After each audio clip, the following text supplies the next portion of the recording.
State Senate Republicans passed a business tax cut for the bosses before they addressed the grocery tax. Which side are you on? Which side are you on? This was just absolutely astounding to me. Astounding. Republicans love to say that they hate taxes, right? They couch it in support for the middle class. Super scare quotes there. Whatever that's supposed to mean. The middle class. That's not even a real thing. But we know that's bunk, right? Of course. We know that's bunk. We know the theory that hating taxation is bunk because the entire history of the Republican Party, okay? Because of the entire history of the Republican Party, we've always been sold on this idea that if we only cut taxes for the wealthy, it's going to trickle down onto us and we are going to benefit by rich people having more money in their banks somehow. But we know that because as the United States has decreased our taxation on the wealthy, wages and productivity have decoupled. Back in the 50s, everybody talks about, the 50s was this golden age for the American quote-unquote middle class. The 50s, the top marginal tax rate was 94%. What is the top marginal tax rate? The top marginal tax rate of 94% meant that for all income that you made over, it was $400,000, I think. Everything that you made over $400,000 was taxed at 94%. Of course, there are loopholes and there are tax breaks, and so very few people actually paid a top marginal tax rate of 94%, right? But it was higher than it is now, of course, obviously. And if you made $400,000, that didn't mean that the rest of your income was taxed at 94. It's just everything that over $400,000. Okay, that's what marginal taxes are. You've got these tax brackets. That's how that's done. Starting in the 50s and 60s, JFK, Jimmy Carter, Ronald Reagan, Bill Clinton, George Bush, all these people, they cut taxes. All these people cut taxes. And every time they cut taxes, they told us it was going to be good for us. It was going to be good for. There were two things that they did. They would say, one, what I'm doing is cutting your taxes, a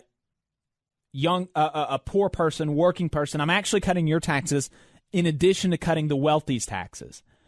But not only are you going to benefit from your taxes being cut, working person, you're going to benefit from the wealthy person's taxes being cut because all of this money that they have now in their bank account is going to trickle down to you. Okay? So we've got now like 70 years of this.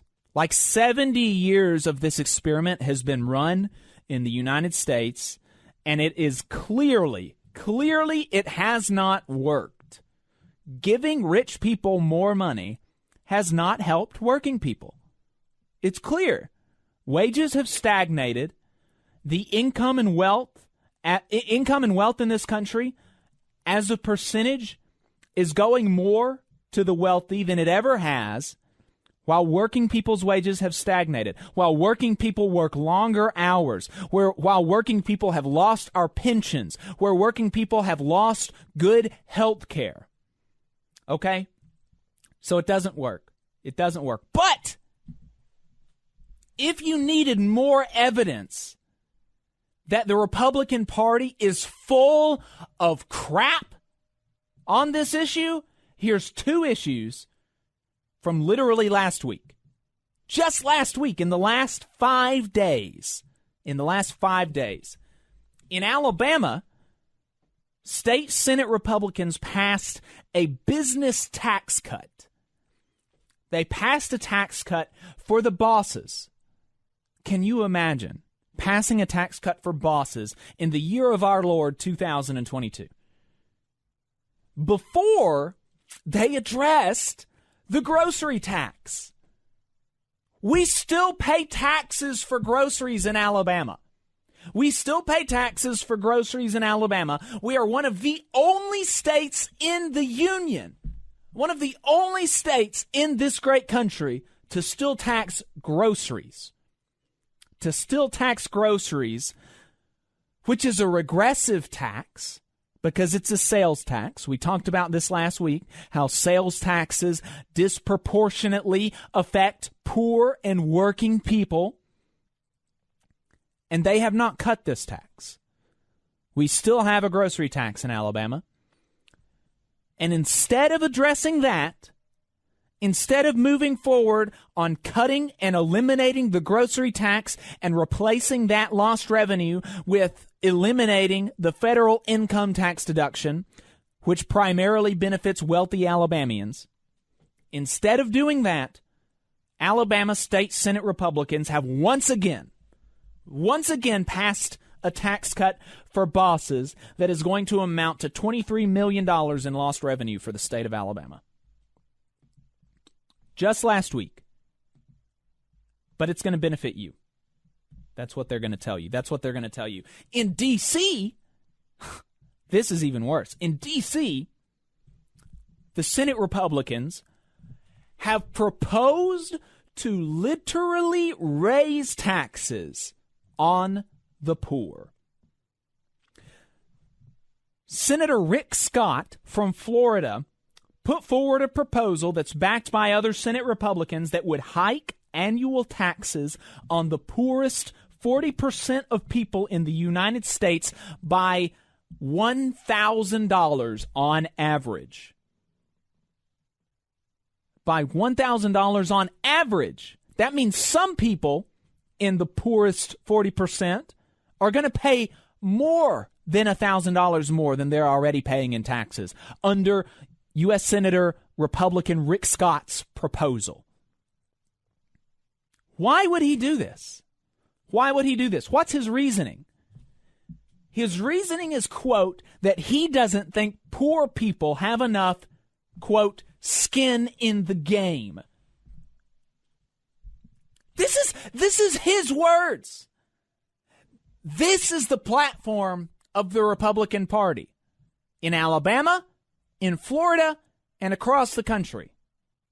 This is their priorities. They want to decrease tax liabilities, and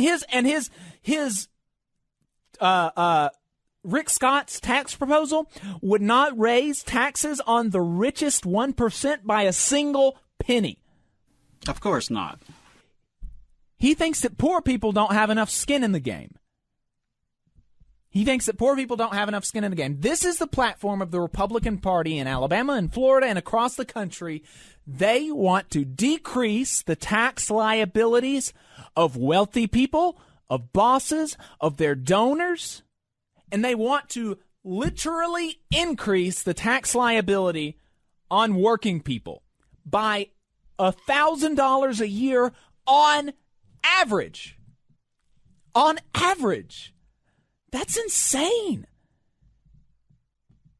How do they justify this? Take money from those who least, with the least amount of money, while those with the most amount of money get to protect it, get to hide it, get to, basically decouple from the public good.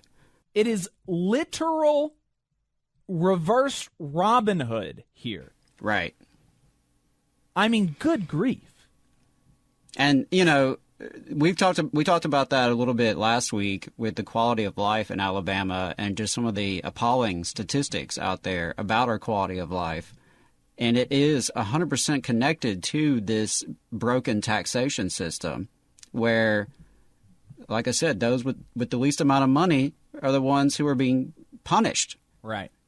The ones who actually do the work that creates the wealth of our economy. Mm-hmm. Yeah. Because without labor, there is no economy. No. And so And we see the way tax incentives and loopholes and subsidies and write-offs are also geared towards these very same businesses and these very same capitalists so that they can be profitable. It's using the public's treasury and the public's resources to subsidize private profit, while at the same time, we're going to increase the amount of taxes that working people have, that poor people have. It's just disgusting. We're either going to literally increase it, or we're not going to work towards decreasing the hit that working people feel from taxes, whether that be by increasing their wages or by cutting. Because there's a reason, right? There's a reason that this tax cut for the bosses that passed the state Senate in Alabama last week, there's a reason that that's higher on the priority list than eliminating the grocery tax. Right. There's a reason. It's because the people that are hurt by the grocery tax aren't writing $100,000 checks to these people's campaigns. Right. It shows the priorities. It shows the priorities of, and you look at their budgets, you look at their tax cuts and the legislation that passes through, it's a reflection of their priorities, and the vast majority of us are not represented. I mean, it is truly, And just last week was the grocery tax, or this past week on Tuesday was the grocery tax rally by Alabama Rise. So it's not like, right. They would have to come up with something. And there are some Republicans. There are some Republicans that will say that they support eliminating the grocery tax, but still, you can say whatever you want. Actions speak louder than words. And right. Actions are more revelatory of your actual priorities than are your words. Like, if you're in office and you're talking to me about how I support eliminating the grocery tax, I don't care. Do it. And if, because there are state Senate Republicans that say they support eliminating the grocery tax. What they should have done, because obviously, eliminating the state grocery tax is going to benefit more Alabamians than yet another tax cut for the bosses. Obviously. And this isn't even to say that you should or shouldn't pass this tax cut for the bosses. Like, that's not even what I'm talking about. I don't think you should, but let's just set that, whether it should happen or not, to the side. There's an issue of priorities. And if these people actually supported eliminating the grocery tax, what they could have done, if they wanted to posture or actually do something for working people in Alabama, they could have said, I will not support one more tax cut. I will not support one more tax cut until I pass this tax that is going to help working people. That is my first priority, and my voting record is going to reflect that. I will hold up everything else in this chamber until that's related to taxation until we eliminate the grocery tax. That's something they could have done.